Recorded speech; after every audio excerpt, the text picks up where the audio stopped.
Hello everyone, সকলকে welcome to this YouTube channel Happy Home Assamului. আজিৰ এই ভিডিঅ'টিত director of elementary education অৰ্থাৎ আমাৰ অসম চৰকাৰৰ প্ৰাথমিক শিক্ষা সঞ্চালকালয়ৰ পৰা ওলোৱা এখন ইম্পৰ্টেণ্ট নটিছ শ্বেয়াৰ কৰিব বিচাৰিছোঁ। নটিছখন লৈছে যোৱাকালি আৰু নটিছখনত কি লিখা আছে আমি চাম। The candidates who have successfully submitted their online application against Directorate of Elementary Education Assam advertisement number kita ইয়াত আছে 2023 ডিসেম্বৰৰ যে advertisement are hereby instructed to submit the following information by logging into the official website of DE Assam for finalization of recruitment process.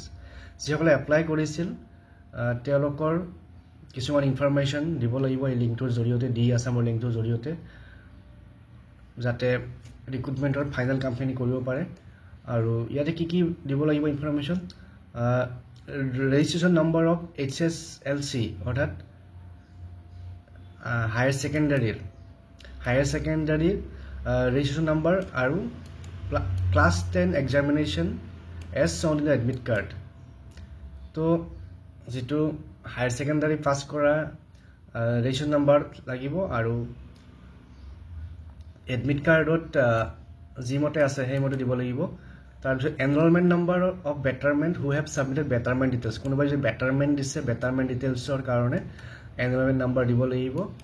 তাৰপিছত year of passing both HLC and HSSLC class 12 examination matric কেতিয়া pass কৰিছে বা হাই secondary কেতিয়া pass কৰিছে আৰু হাই secondary কেতিয়া pass কৰিছে তাৰে চনটো দিব লাগিব সেশনটো দিব লাগিব ফৰ এক্সাম্পল 2002 তাৰপিছত আধাৰ নাম্বাৰ দিব লাগিব আৰু roll number of HLC examination matric roll number দিব লাগিব